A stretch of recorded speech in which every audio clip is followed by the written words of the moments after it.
Thank you, sir. Hello, everyone. Today I'm going to talk about levers. As you know, there are three classes of levers. For that, I'm going to tell you a story. Long time ago, a man wanted to build his house. And he found a big stone. He couldn't move the stone because it was very heavy. His friends say, "Why don't you put a lever underneath a long stick there?" The man tried, but he still couldn't move the stone. His friend comes back and tells him, "Why don't you put a pivot there? Or a fulcrum?" Yes, let's consider the weight of the stone, the load. The man managed to lift the stone quite easily. Why was that? Because this distance between the pivot and the effort was greater than the distance to the pivot to the load. Consequently, it gave him some leverage or some mechanical advantage. The man didn't realize, but he created the first class lever. I'm going to do the diagrams of forces of the first class lever. The middle is the pivot, and you have two forces in its extreme. One is the load and another is the effort. Later on the day, the man needs more stones, but this time they are quite small. He needs to carry them. What did he did? He did rest a lever on top of a wheel, let's say, and he created a box and he loaded this trolley, let's call the trolley, with stones. Then all the stones, let's consider the load.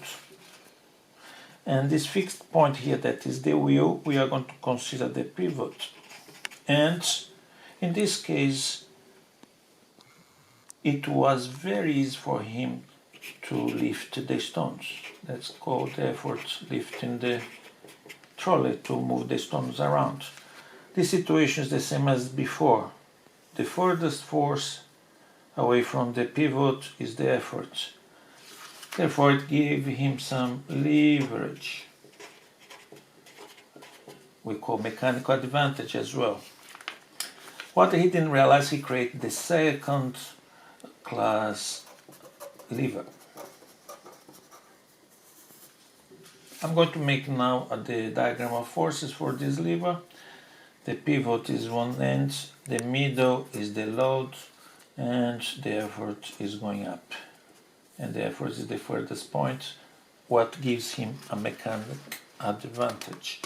Later on in the day, the man is quite hungry. He went to the lake, he's holding his fishing rod and waiting for the fish. Eventually he catches a fish, and the force pulling the fishing rod down, let's call the load, and he reacts pulling the fishing rod up, let's call the effort,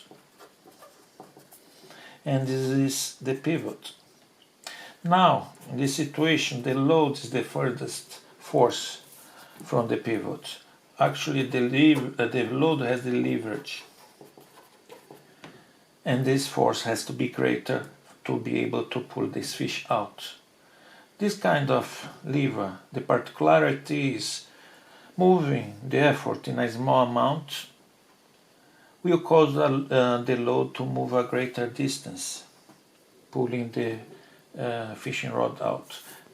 This was the third class lever. Now I'm going to do the diagram of forces there, and the pivot is at this end, the effort is over here, pulling the fishing rod, and the load is in this end. Okay, now I'm going to give you some real-life examples of each of these levers. I have some tools here. I just got it from my toolbox in the kitchen. And this is the classical example for the first-class lever.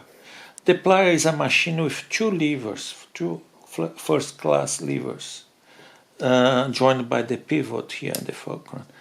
Can you see the effort is the furthest point from the pivot, then my mechanical advantage is here, and I have a very big force being applied in whatever whatever job I need to do. Another example is the pair of scissors. The effort is here, the pivot is there, and the effort is the different types of cards that I have to cut. Two levers together again. And the classical example for the second order is the nutcracker. And the pivot is here. The load is the nut there, and the effort is here. The biggest, the pivot is there, the effort is there. This is what gives me the mechanical advantage. Is more leverage. Another example is the galvanic presser.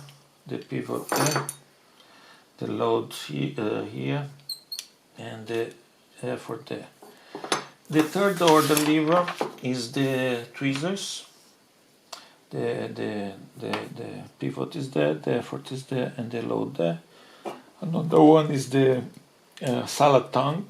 The effort there, the pivot there, the effort and the load there, and the stapler. Again, the same thing, the pivot, the load, and the effort. Now I'm going to give you a challenge. I want you to think for a few seconds. Then, let's help the man solve this problem. He needed to paint his house and he couldn't open a tin. Then his friend said, why don't you create a lever using the screwdriver? His friend places the screwdriver there. And you guys have to think which class of lever this one is. The top of the tin, the lid is being stuck there, will be the load, and the effort is going to be applied the other end. Where is the fulcrum? The fulcrum is where the screwdriver touches the edge of the tin.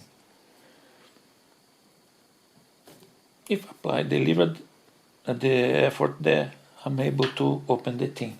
Okay, I hope you have enjoyed, and thank you for watching the demonstration, and I pass it to you now, sir. Bye.